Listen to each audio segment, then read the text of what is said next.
Welcome to Informatel Weather Facts. The cost of this call is...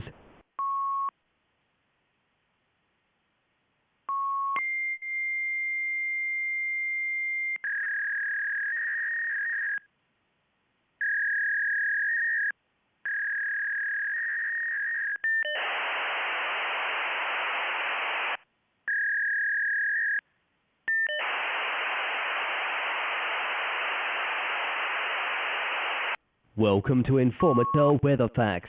The cost of this call is...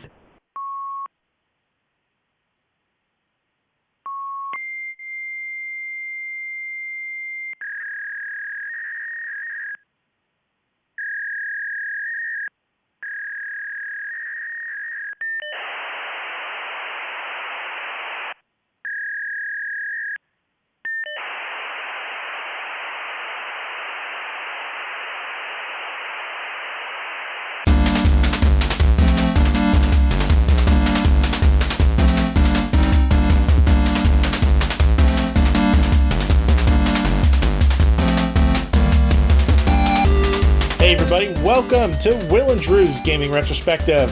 You're listening to episode 34 for the week of July 21st, 2019. I am your host, Drew, and I am joined by Will the Crusher Grubbler! And in the blue corner. Dude, how are you, man? I'm well, man. I'm really well. Yeah, how are you? I'm great. You know, another week is down, and we're recording on Friday. So I'm feeling pretty good. I got a couple beers in me. I'm ready to relax, and I'm looking forward to the weekend. I got a lot of stuff going on. Just very excited. That's good, man. Is it the blue corner, or is it in like the left corner in the blue trunks? No, they usually leave a color for the corners because you can't say there's a left corner when it's a square. They're all left. That's what I thought. I just wanted to make sure that my horrible joke was like somewhat right. Yeah, no, you're spot on. As far as horrible jokes go, that's one of them. Spot on. I like that. It's very British. Uh-huh. So what's up, man? What are we doing? Well, I got a little business I got to take care of first. Yes, let's get that out of the way. We'll dive into things. Thank you, everybody, for hitting that download button. Make sure you are subscribed to the show through your favorite podcast app, including Spotify, Google Play Music, Apple Podcasts, Stitcher Radio, TuneIn Radio. Anywhere you get your podcasts, we're there. You can follow us on Facebook, Twitter, and Instagram at WDGRPodcast. It's at WDGRPodcast. Will, if somebody would like to follow you, how can they do so? Will_gear. And you can follow me at ScionStorm. And don't forget, shoot us an email at WDGRPodcast@gmail.com or swing on by the Discord channel for all sorts of fun, including mailbags, game nights, LFGs. We have a suggestion. Fax machines. We have fax machines. We have a suggestion box. How many people have suggestion boxes in their Discord rooms? Not many. Not many. So that's right. If you want to come over to one of the few suggestion boxes, come to our Discord. So, Will, you and I have both been playing the same thing, and we're going to talk about that a little bit tonight, but we're not quite ready to dive into our full review yet. That's right. So I'm going to save the what are we playing. We usually start out that way. Let's kind of push that down the line a little bit. Let's find out what are the listeners playing. Yeah, let's do it. Puxora says he's been playing The Outer Wilds, probably still my game of the year. Majora's Mask in space with quantum physics. It definitely, once he says quantum physics, I'm like, yeah, that sounds like Pux.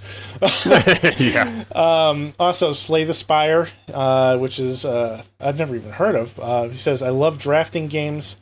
I love roguelikes. This is a drafting game roguelike. Okay. I'm guessing, like, by drafting, he means architecture? Perhaps. I mean, I'm fairly lost, but I am most of the time when Puck's like kind of tells us what he's playing. Well, he plays a lot of indies. Yeah, which is totally cool. That's right up my alley. But it just unfortunately, I haven't heard of most of them, so it's hard for me to comment. But a lot of PC stuff. Oh, okay. Yeah, fair. Yeah, I'm looking. This looks more like a card game. Slay the Spire. Yeah, it's like a. As far as I could tell, this is a card game, kind of like what the fuck's the name of it? Not Magic. Well, I guess kind of like Magic or Gwent or one of those types of games. You know. Sure. Yeah, I've heard of Gwent. There's another game that I can't think of. Fucking Magic. Anyway. Banksy is playing. What am I playing these days? This is almost always what I'm trying to get my kids interested in, as opposed to what I have time to play myself. But I replayed through Portal 1 and 2 and successfully have them fighting over whose turn it is. Banks, great job pitting the kids against each other, man. Yeah. I just got to say, man, I'm not sure who you are. I'm assuming Banksy is one of your friends, Drew. Is that the case here? Yep, I've known him a while. I just want to say, Banksy, hello. Nice to meet you. And I almost fucking launched my beer all over my computer. I just want to say that your profile or like your Discord picture is hysterical. I'm assuming it's from Futurama or something like that. Rick and Morty. Rick and Morty, that's right. Yeah. I'm not familiar with that show. I still have not watched it. I know it's a crime, but that face just kind of reminds me of myself at work. At work and sometimes in other situations, but yes, it's I enjoy looking at it, as strange as that sounds. I'll send you the video that comes from later on. Okay. But it is quite excellent. It's one of my favorite episodes. Let's see here. Vortex says, quote, what I'm playing, my usual games, but I also tried the fishing game that Major Nelson had tweeted about. Boy, that game was disappointing. It's just a basic cell phone style, get as much money from you fishing game. As I was reading this the first time, I thought he said fisting game. Oh, God. It's just a basic cell phone style, get as much money from you fishing game with Xbox graphics. I was so excited for it, and it just let me down. Uninstalled immediately. He says, I also tried Grip. It's a racing game like F-Zero and Blur, but with weird cars. The game itself played nice, but didn't grab me like I thought I would. The sense of speed is really good. I like Blur, but the weapon pickups are meh, and some I have no idea what they did. Probably won't play more of it. And this weekend he's playing Gears 5 Beta. I'm looking forward to that, but I won't get to play it because he has family coming from Georgia, and it's going to take up all of my weekend time. So mad. So I kind of... God forbid his family's coming, you know? Yeah. Well, I mean, I get it. Like, Gears of War is his shit, and his family's ruining it, so he should just ignore his family.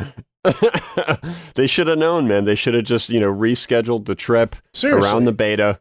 I think that would have been the most civil thing to do. Well, if they were really family and they really loved him, that's what they would have done. Right, and clearly they don't. So, Vic, we feel you, man. I don't know anything about this Grip game, no. But I am jonesing for a Twisted Metal-like game. And yeah, You're right, man. I am jonesing for that kind of game as well. I mean, even though it's not something I've been thinking about, now that you mention it, I can't really recall any kind of game that's been similar to Twisted Metal at all in recent years. There really hasn't been anything. When Twisted Metal came out, obviously there's that whole series of games, and they did like Vigilante 8. And those were like the only two that really caught on. And then that was kind of it. And like Twisted Metal, kind of the franchise got bought and moved around a little bit and didn't really do too well. And then they came out with Twisted Metal Black, and they came out with Twisted Metal on the PlayStation 3. And I don't know, none of those games have ever managed to capture the gameplay and the charm of Twisted Metal 2. Mm-hmm. And to me, that is the pinnacle of the franchise, full stop. That's what I want. I still play Twisted Metal 2. I will still fire that up and just play it for hours. I heard that Black was quite good. I mean, what I played of it was excellent, but it just didn't feel the same. Mm. And I think part of that is the tone of the game. Twisted Metal started out as a very dark series, and then by Twisted Metal 2, they started injecting a little bit of humor into it. Yep. And then it just went off the rails. But Twisted Metal 2 found like that perfect balance, I think, between humor and horror. And the controls of the game were just spot on. I don't think the controls in Black were all that great. I think they spent a lot of time in making the game look good, but they made it play like the first game rather than the second game, and that was a step down for me. Okay. Yeah, I feel like there was a game for Xbox 360. I want to say it was called Dirt or something like that, and it was something very similar. I remember playing it. It was one of the sort of post games that we would play like after like Call of Duty and stuff. It was like a late night kind of like Doritos Crash Course kind of situation. I don't know if you remember that one. Oh, I do. Yeah. That was fun. Dude, it was so much fun, man. It was perfect for like after like a long session of like, whatever game everybody was playing. Yeah. But yeah, I want to say it was called Dirt, man. It was Dirt or it was something. Ah, man, I just don't remember. Well, Dirt is like a rally game, so it might not have been Dirt. It's on the tip of my tongue, man. If I think of it, I'll drop it on the show. But if not, I'll have to go back and see if it's if I have like a history on my Xbox account. I'm trying to see if I can find like other vehicular combat. Interstate 76, Carmageddon. No, I'll know it. Like if you say it, I'll know it like immediately. let's see here. You said it was on Xbox, right? Yeah, I remember playing it on the 360. I'm checking now. I'm on Wikipedia, which actually has a list of these. Okay. Oh yeah, there is one called Dirt Showdown. It wasn't that. I'm gonna fucking find this, man. I'm definitely gonna find it. But what's kind of disturbing is I thought that there was a way that, like, when you log into your Xbox account, there was a way that you could, find out like your history of games, and I feel like they took that away. Because I'm on now, and it's only showing me games that I had for like the one. I don't know. Like I remember, dude. Like I absolutely remember there was a way to do this. Maybe it's under achievements. Oh, here we go. Here we go. All right, I found it. What's it called? Hang on.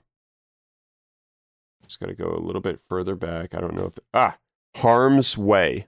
Harm's Way. Yes.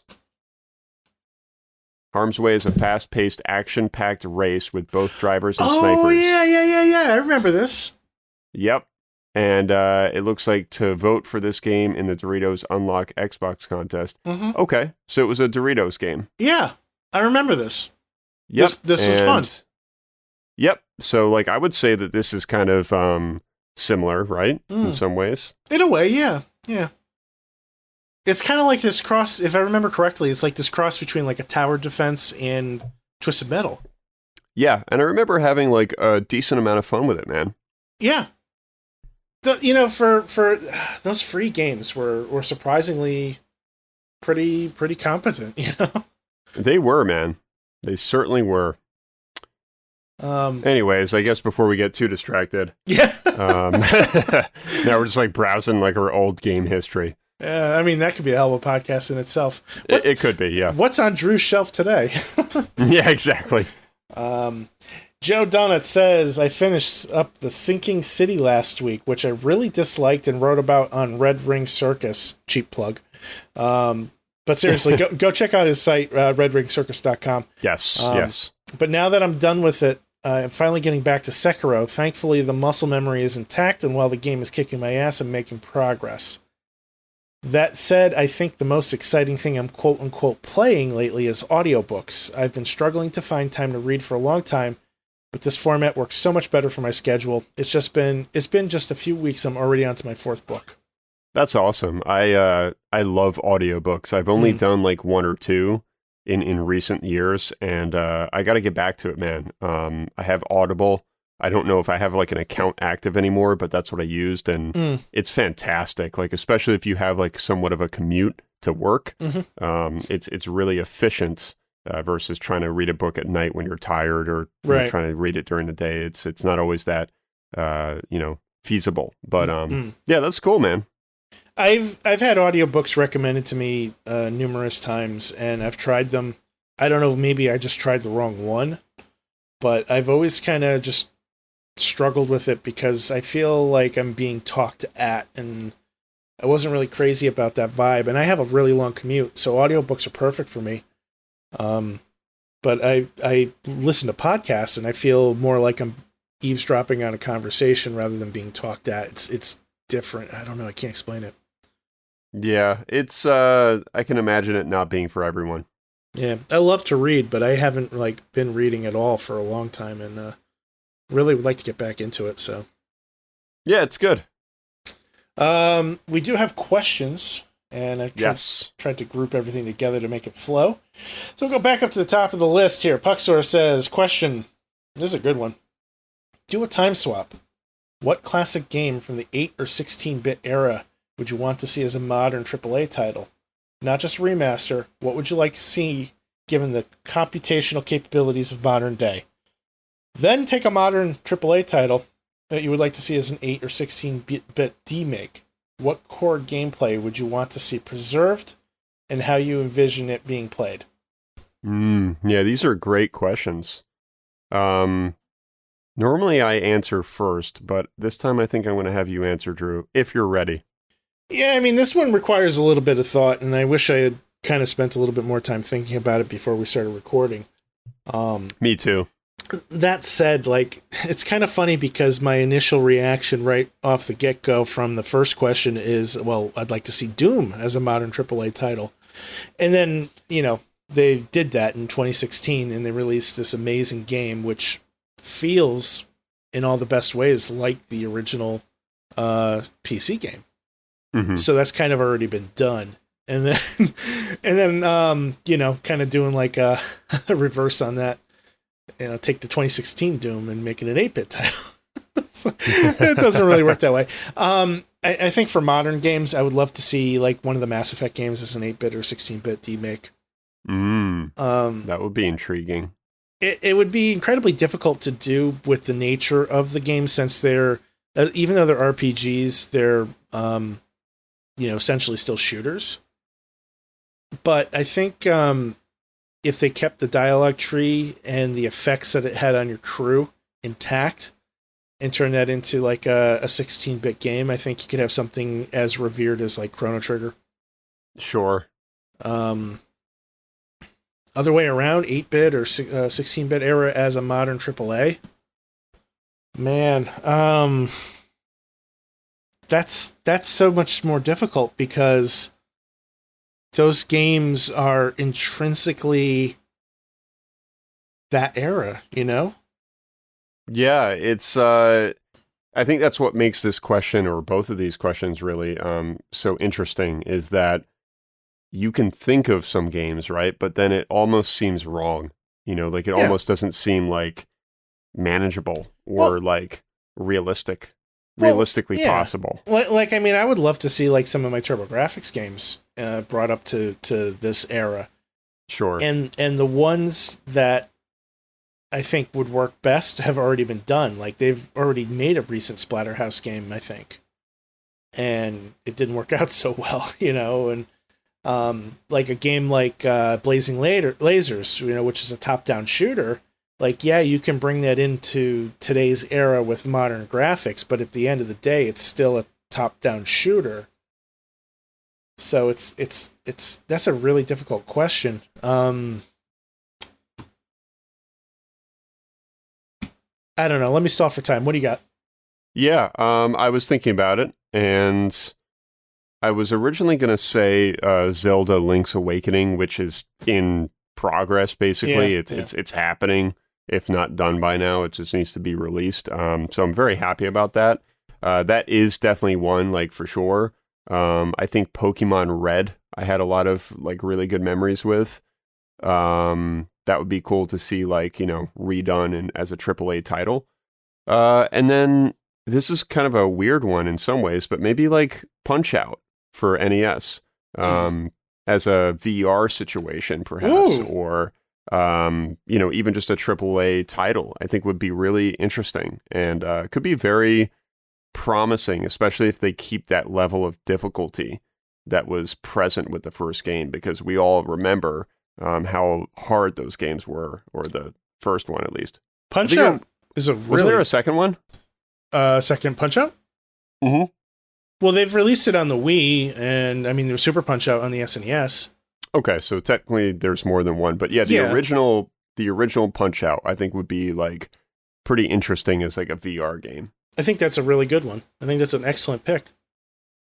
Thanks, man. I wasn't going to choose it, but I was like, you know what? What else have I played? Right. You know, back in the day, like when I remember playing like an NES for the first time, besides, you know, the Mario Brothers Duck Hunt situation. I don't think anybody wants to play Duck Hunt as a AAA title. Unless it was VR, then it might be fun. Duck Hunt VR. Hey, man, you never know. Oh, goodness. I'm still trying to think of stuff like Yar's Revenge. I think would be pretty cool, but like, you know, again, it's just a shooter at its core, and yeah, it's just kind of wave after wave of stuff. I don't know. Yeah, go ahead. Let me think of like what would I want as a demake, because I didn't mention that one yet. Oh yeah. I would say this one seems even tougher, but I think Dark Souls, which I think has been fantasized about before. I want to say somebody did some kind of like mock-up of that, but I think Dark Souls as a 8-bit or 16-bit demake would be actually probably quite good, and quite possible as well. Like actually like truly feasible. So. I'm going to go with that. I kind of picture that as like a bit of a Zelda kind of roguelike. Yeah, because like, you know, you can't take Skyrim, you can't take Sekiro and try and make those 8 or 16-bit games. You just can't. Like, those games have to be fluid, they have to be played a certain way, and I just don't think that would be like, you know, realistic at all. So yeah, I see what you're saying. Yeah, I'm still struggling to come up with fucking Bonk's Adventure. Wait, what? let's bring Bonk back for 2019, because that's a mascot for a system that, you know, really just kind of fizzled out, and I think Bonk was a cool dude. He was this giant caveman, or no, he was basically like a baby caveman with a giant head. And okay, I don't know, man. Listen, like that's what I grew up with. I didn't grow up with Mario. I grew up with Bonk. Sure. Don't judge me. Hey, man. Back off, dude. You know, I pre-ordered my TurboGrafx Mini, and you did? I can't wait to get it. You know, I was on Amazon just a few seconds ago. Actually, no, that's a lie. I'm on it right now. I was on it because I was checking like the status of like this book that I ordered. It's actually a Dark Souls trilogy. I don't even know how to say this word. Compendium? Mm-hmm. Compendium? Compendium, yes. Yeah, compendium. Not a commonly used word. But yeah, I'm very excited about it, and I think mentioning the 8 or 16-bit Dark Souls demake kind of prompted me to just check on the status of this, because they've pushed it out like several times. But anyway, when I was on here, I did happen to see the TurboGrafx Mini. It's only available on Amazon. Nobody else is selling it. Yeah, and it's $100, right? $100. I love how like the box looks cool, and like you see like a picture of like, you know, the dude's like Converse All-Star sneaker in there. Yeah. It's cool. It's so 90s. It is way more 90s than anything else that came out of the 90s. Yep. Can't fucking wait for it. Let's see here. Banksy's question. Do you feel we will all... Bleh. I gotta stop drinking these beers, man.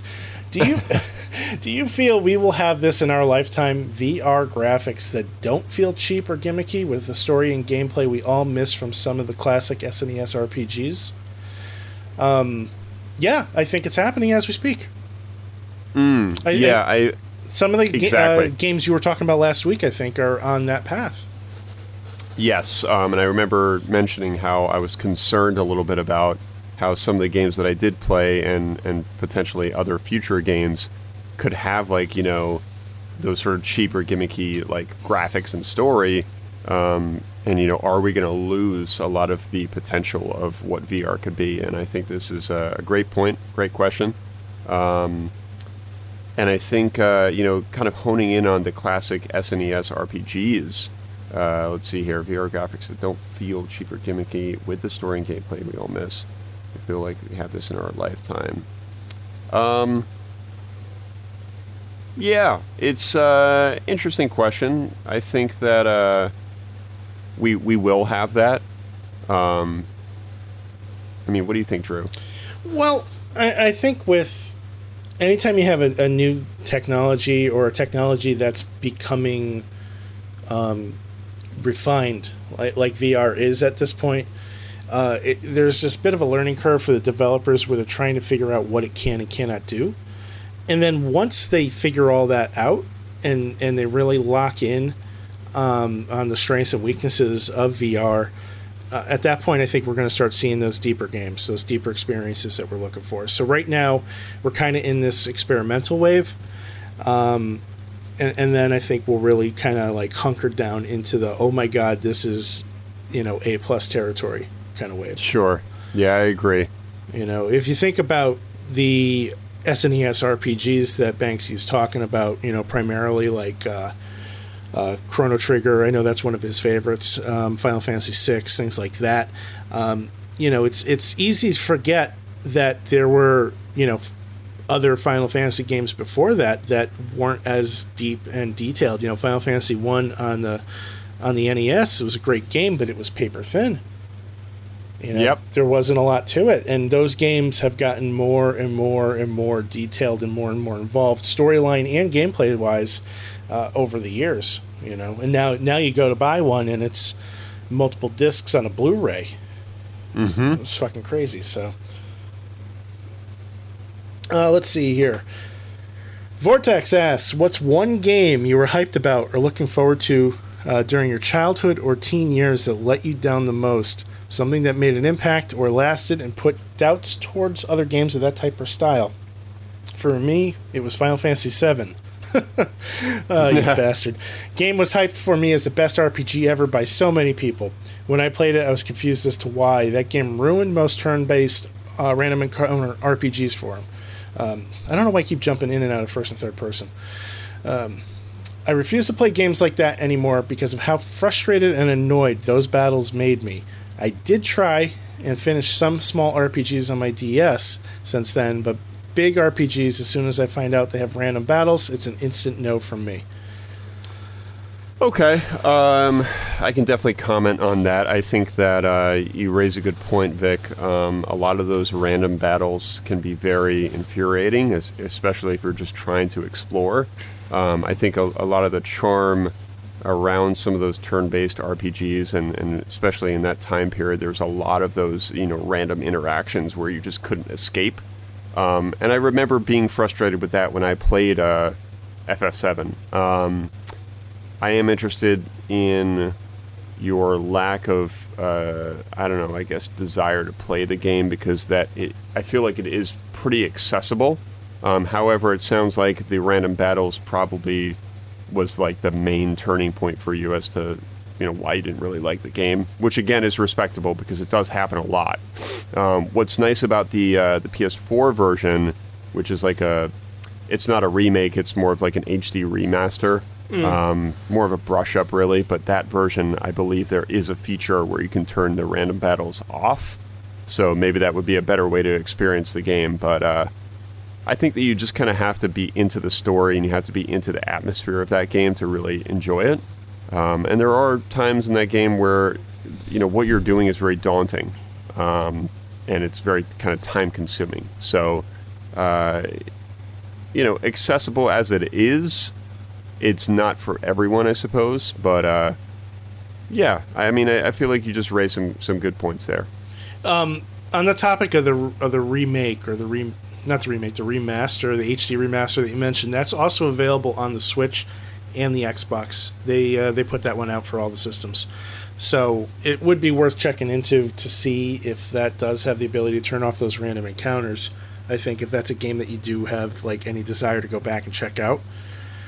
But at the same token, too, I think those random encounters are kind of an end to a means, because the game's difficulty does ramp up, and if you don't keep up with, actively leveling your characters, you're going to get schooled. Yep. And that's kind of the loop with a lot of Japanese RPGs, especially turn-based ones.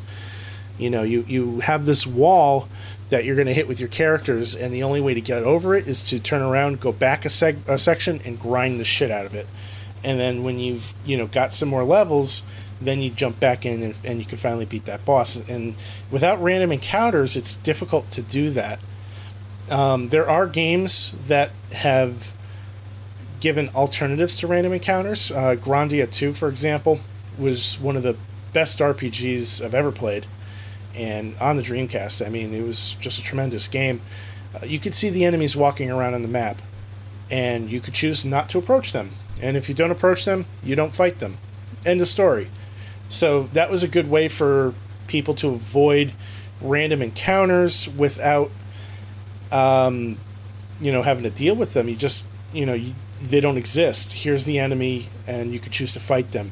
Ultimately, it's in your best interest to fight every enemy, because they're going to help you level up, and you're going to be stronger. Yeah, in like a lot of ways, the turn-based, or not the turn-based, the random encounters was a way back then when those games were introducing that a lot. It forced you to grind without grinding, kind of like what you said, right? Like you're not going out of your way to do it. It's handing the grinding to you, or it's handing the grind to you, where you don't have to like go out and venture to do it. Because a lot of games now, like Sekiro and Dark Souls, there are times where you feel like the necessity to grind is there because like you just can't level up fast enough.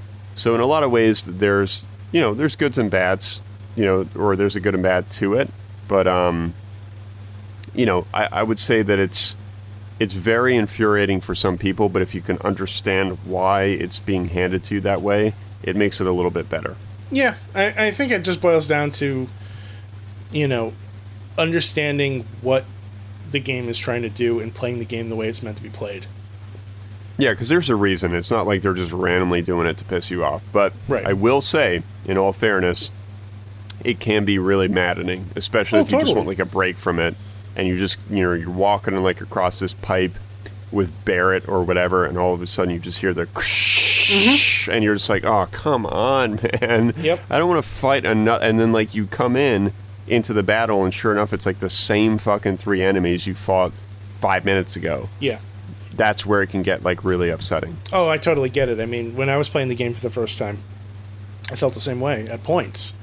But I don't know, the allure of the game was stronger for me to kind of push past that. And I ended up playing that game like the clock stopped at 99.99.99. I don't know how much time I put in the game because it stopped counting, Yeah, and the music, I know it sounds so kind of cheesy, man. but the music was obviously just incredible in that game, and it kept me going, man. It was just so fitting for like every area that you were in that game. It just fit, and it made sense. Yeah. We got to do another music episode. Yes, indeed. So, that does it for the mailbag. Well, actually, no, we never answered his question. We just addressed his concerns. Yeah. And we still have Joe, by the way. Oh, yeah. I you know what? I thought I was at the bottom of the list. Sorry, Joe. One game that I was hyped about during my childhood. Anything on your mind while I stall for time? I'm reading and thinking about this. One game that I was hyped about or looking forward to during your childhood or teen years that let you down the most. I could think of one. I would say, if I were to just kind of go off the cuff with this, Mission Impossible 64. I've mentioned it a couple times on the show, but that was a big letdown, and that was a game that I played in mostly denial. Like I knew it was really bad, but like it was like one of those situations, kind of like Man of Steel. If anybody's seen that movie, it just wasn't that great, but I kind of forced myself to like it, and that's definitely what happened with Mission Impossible 64. I was a big fan of the first movie, and when the game was announced, it just seemed like it was, I don't know, the perfect game. And once I played it and I realized how shit it was, I just kind of forced my way through it, and I enjoyed parts of it, but god damn was that game fucking horrific.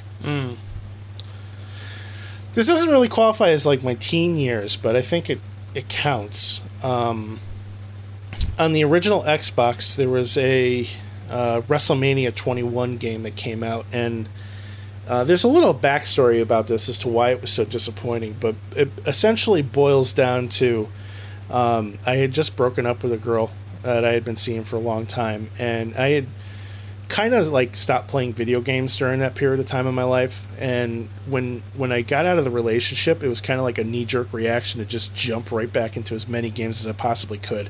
So I went out and bought a new TV. I bought an Xbox. I'm like, fuck this, I'm playing games again kind of reaction, right?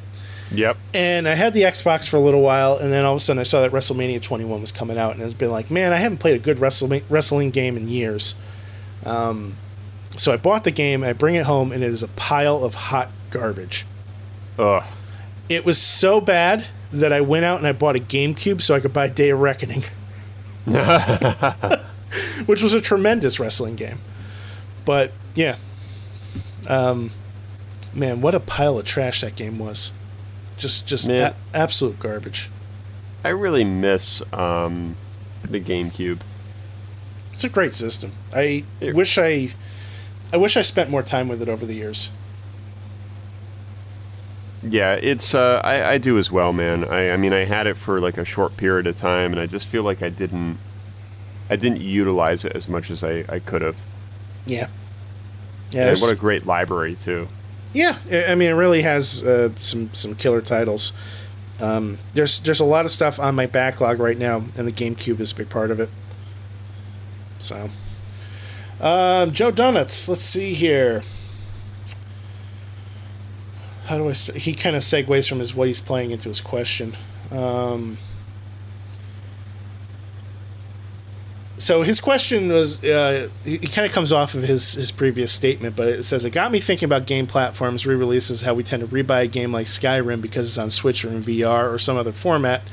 Has changing the circumstances of your media consumption helped you get through your personal backlog in this way? Let me give this a little bit of thought here. I'm going to just chime in and say no. Okay. It hasn't. Yeah, I mean, I would say no and yes. I mean, it's you raise a great point here. I think that a lot of us do have that sort of, I don't know if it's a habit or just like that desire to like buy something again. I've definitely done that plenty of times. With Skyrim, I mean, that's a great example. I had that on 360. I then got it on PC. And the thing is like, it actually looked pretty damn good on my PC and it ran fine.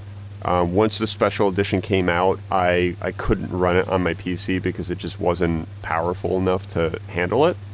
So I think at that point I was, just kind of persuaded myself to get it on the PS4 because I knew it was going to run better. So that's what I did. So that would be a good example of, buying a game fucking 3 times. Yeah. But, there are some games that you don't feel that bad about because it just makes sense to buy a game more than once. I think if you're buying it 4 times, that might be a problem. Because either you're just not holding on to a version that is perfectly fine, or you're just like, trading it in and you shouldn't have, and then you're buying it again kind of situation, which, again, a lot of us have done. Has changing the circumstances of your media consumption helped you get through your personal backlog in this way? No. I mean, I'm going to say no, too. Like, my backlog is not really been hacked into that much. Yeah. It really just hasn't. I would like to think that a Nintendo Switch in my hands would help with the backlog. There are games that I have on either the PlayStation or the Xbox that I have not yet finished that I have a lot of interest in picking up on the Switch, and I think having the portability of it would give me a little bit more freedom to bring with me to work, to play on my breaks or whatever. So a game like Axiom Verge, which I bought, I think I bought that on both the Xbox and the PlayStation. Yeah, because I bought it on the Vita, which came with a copy for the PS4, and then I ended up buying it on the Xbox. So I would essentially be buying it for a third time with the ability to play it on 4 systems if I get it on a Switch. Mm. And I haven't beaten it on anything yet, and that's a tremendous game. Dandara is another one, which I've started on the Xbox. I'll lose access to it at the end of the month when it leaves Game Pass, so now I need to make a decision whether or not I want to buy it. And, I think I would like to. If I do buy it, it'll probably be on the Switch. There's a few games. But it's all maybes, I can't say for certain because I don't own the Switch yet. Yeah. Well, I mean, I guess that leads us into our next topic. What's going on with the Switch Lite? Well, the Switch Lite, so there's 2 new models coming out. We have the Switch Lite, which was announced, I think, a couple weeks ago. And then this week they announced a upgraded proper, Switch, right? It's not a Switch Pro, unfortunately. But it does have better battery life, which is kind of cool. I don't think I was aware of this, man. I thought that it was just the Switch Lite. No, they I want to say maybe on Tuesday or Wednesday they announced it. So yeah, tell me, give me the scoop here on the deeds. Yeah, let me get you the link too, so you can kind of follow along with me, if I can find it. But anyway, it's coming out, I guess, late August, early September, somewhere around there, and it's going to be kind of a revision of the existing model.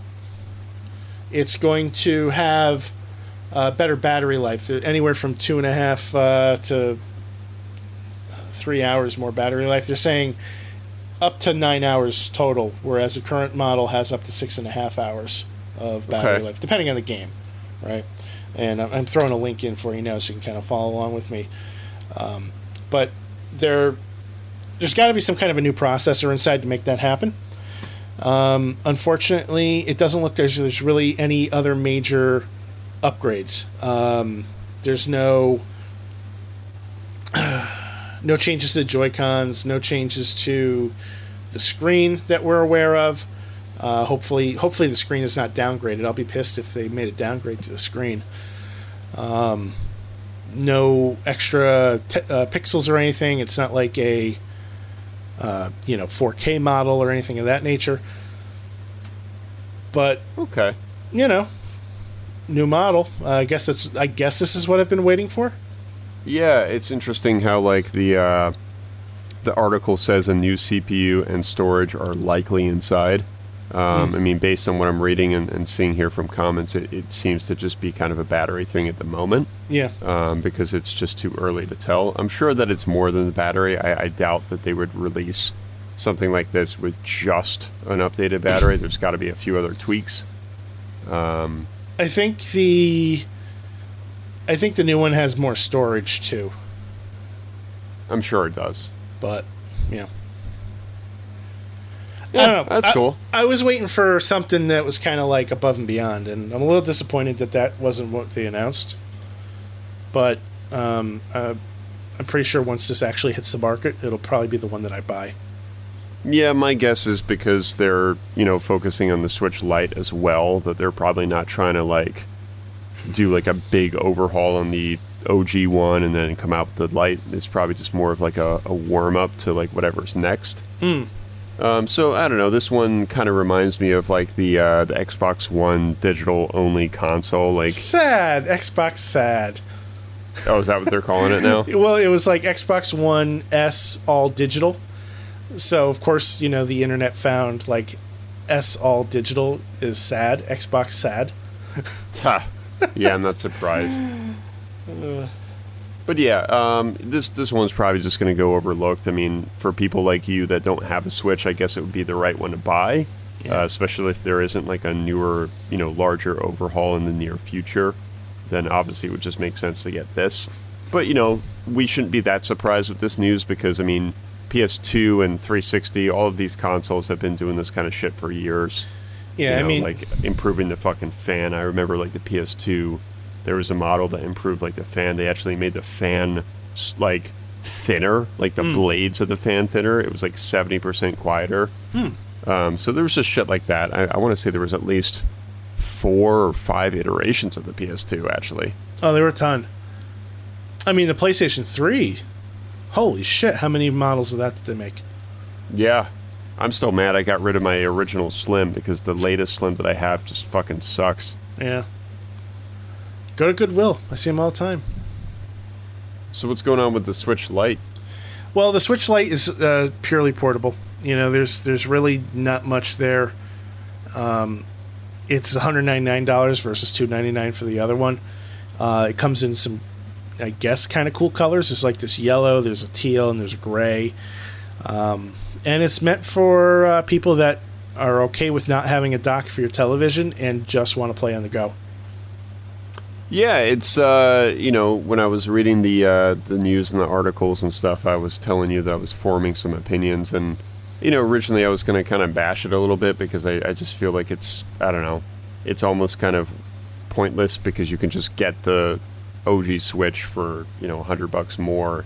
I think it's $100 more, and you can still have the same kind of feature. However, on further inspection of this particular setup, I think it is fairly intuitive and a pretty decent idea for people that are not interested in gaming at home, because I'm sure there's a ton of Switch users now that hardly dock this thing. And if that's the case and you're not like removing the Joy-Cons, then why have something that just you aren't going to use as much? And it seems like this comes in a bunch of different colors too, which I know some people are big fans of. Yeah, I mean, the ones that this really strikes me as being marketed to are parents. Parents that have either, they've already gotten a regular Switch for the oldest child, and now the little child wants one too. So now you can buy them the cheaper one, and they both have it. Parents that haven't bought a Switch at all for their kids and just want something for them to play while they're sitting in the backseat of the car. Parents that don't want to spend $300 on a system that'll probably get broken in 6 months. That's really who strikes me as the target audience for this. And I could be wrong. I could be completely off base here. I haven't spoken to anybody that I'm aware of that would prefer to have the Lite versus the existing Switch that's out. I'm sure there might be somebody out there that does, but I don't know them. Yeah, it's like I said, I don't know. Looking at it more, it doesn't seem like that bad of a situation. And I think I just kind of stand by what I said, previously. I think it's a great fit for somebody who is not only just commuting on a daily basis, but even somebody that isn't. If you're not docking this thing, just grab this. Like, if you don't have a Switch, obviously if you have one, just use what you have. But if you don't have one and you don't see the purpose in docking it, and like I said, even if you're not on the go and you just want something handheld, it's a great option. Yeah. I mean, for me, like, half of the reason I want it is the ability to dock. So, yeah, because you're a different kind of gamer. This is a little bit more of a casual setup, I think, in a lot of ways. But for people like us, we want to be able to dock because we want to be able to experience it on a monitor or a TV, that's like 75 inches. So. Exactly. Did you hear about the class action lawsuit that's been filed against Nintendo? I did briefly, and it's a mystery to me because, I haven't played my Switch enough to experience this problem. And maybe it's just kind of a situation for certain consoles and certain people. Or maybe it's something that happens after a lot of wear and tear. But it's interesting. Like I said, I read the situation, the article before the show. And again, I've never heard of it, but it's a fairly serious problem because it's pretty game breaking. Yeah. So if you haven't heard about it, there's a class action lawsuit that's in preparation. It has not officially forwarded or filed yet, but they're gathering people who may be interested in being part of the suit. And the idea here is essentially the Joy-Cons, the analog sticks in the Joy-Cons are subject to stick drift. There are other parts of the Joy-Con. I've heard problems with the D-pad as well too, but the main problem is the Joy-Con registers movement even if it's not being touched because of this drift. And the Joy-Cons are not cheap. They're like $70 for a pair. So to replace these can get pretty expensive very quickly for most gamers. Nintendo, I guess, has not been all that responsive on repairs and replacements. I've heard some horror stories about them taking months to send them back. This is not an uncommon issue for any kind of analog stick, though. I personally have had problems with a number of Xbox One controllers, including an Elite controller, where my left thumbstick would constantly drift, and it is something that can be game-breaking because it can override even your D-pad. If your controller is drifting up without you touching it, your character starts moving, and you don't even have your hand on the controller. I've heard of people that had similar experiences with their PlayStation 4 controllers, with DualShock 4s, and this kind of thing goes back all the way to the N64. And you know, if you want to get really far back, the Atari 5200. You know, that was an analog controller that had like really bad stick drift. So I mean, this is not an unprecedented issue in the industry for analog controllers. But I think the expectation is there, especially from Nintendo, you know, to take ownership of the problem and fix it. And they just announced 2 brand new versions of the Nintendo Switch, neither of which appear on the surface to have addressed these stick drift issues. And the company does not seem to be taking responsibility for them. Yeah, it's, I mean, it's an interesting problem because when you think of a controller to begin with, like the fact that they last as long as they do is already kind of incredible because this is something that's being used so much. And when you think of a joystick, it's being used constantly. So to think that it actually works as well as it does is already kind of an achievement in my eyes. So with this issue being present, I'm not that surprised because even though it is kind of a phenomenon and you know, that's what they're saying about it. It's maybe it's not so much because it's such a sensitive way of controlling something that I can imagine something kind of going, you know, wrong eventually because again, it's being used so often that the fact that it can kind of realign itself and not have a problem is just kind of a weird thing. And I remember this happening with this third party. It was a Razer Battlefield 3 controller that I got that had one of those like tension sticks so you could twist them and make the tension higher or lower. It was really cool, but when I started using it with other games like Skyrim, it had stick drift. Yeah. And I was pissed because I spent like a lot of money on it and I was like, fuck, it's fucked. I can't even use it anymore, and it was hard to return because I think I got it offline. Most of these analog sticks are, you know, they're relying on physical connections that are constantly moving. I mean, if you look at the N64, it's just rubber bands. You know, and I haven't taken apart an Xbox controller to see, you know, what's springing the analog stick back on that, but you know, it's any kind of thing that's physical like this is going to have wear and tear, and I think it's really boils down to how the company handles it and what they do to address the issue and how widespread the issue is too. You know, if Nintendo is taking ownership of it and saying, hey, we'll do something to redesign this, you know, great. But I've heard of people who have had multiple sets of Joy-Cons who are casual players and they keep having to send them in for replacements. And when Nintendo is taking so long to replace them in the first place, it's not exactly a good experience. Guys over at Stone Age Gamer, Chris Randazzo, I think he went through like 2 or 3 sets before he finally got a set that was good.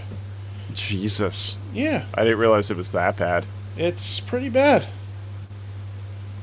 Yeah, well, I mean, that kind of, that harkens back to the lawsuit, I guess, right? I mean, like, if it's that bad, then no wonder, we have this potential class action lawsuit going on. Yeah.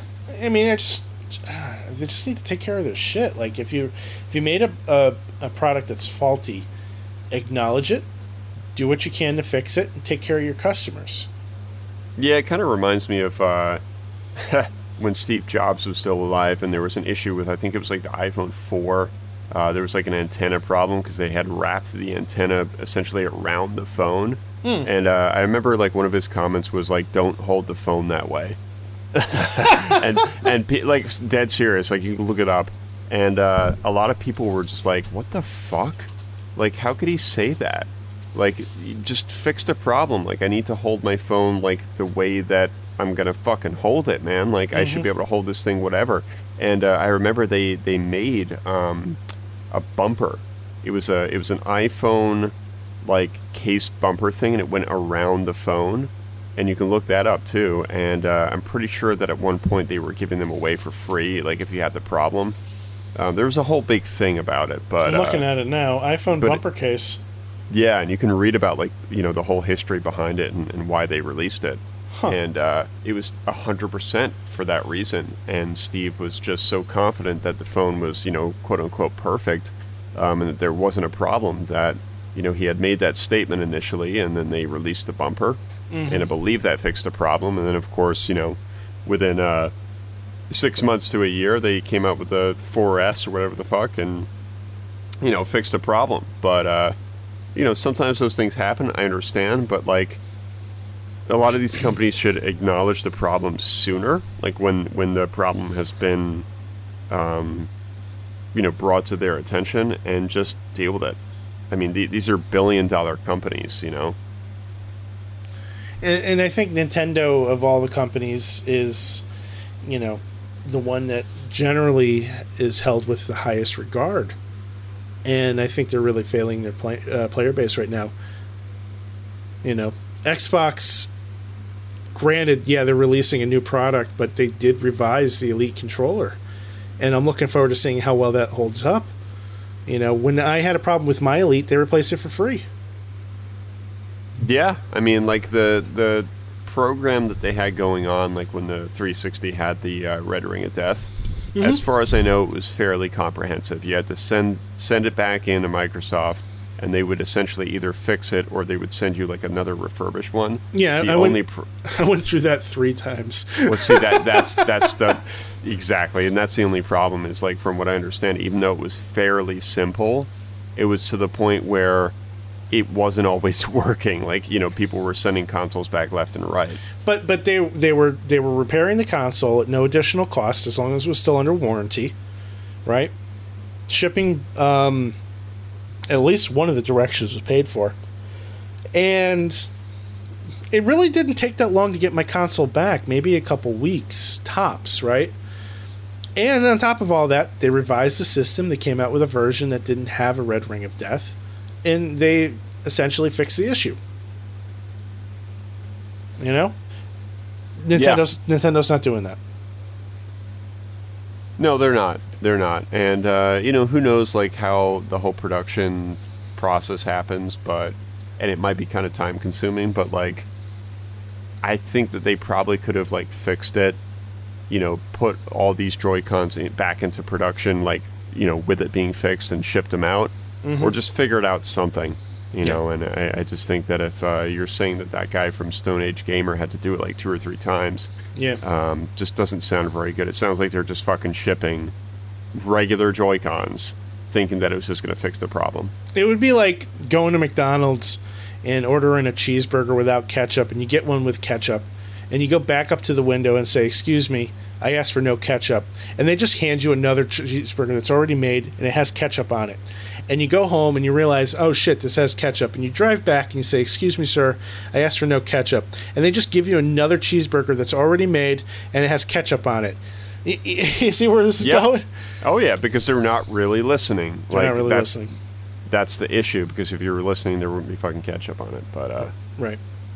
But yeah, I just hope they get it right, man. You know, it's a sucky thing for a lot of people. Again, I haven't played my Switch enough to experience that problem, but I guarantee that perhaps if I was playing it as much as, you know, your average Switch user, then maybe I would have encountered the problem.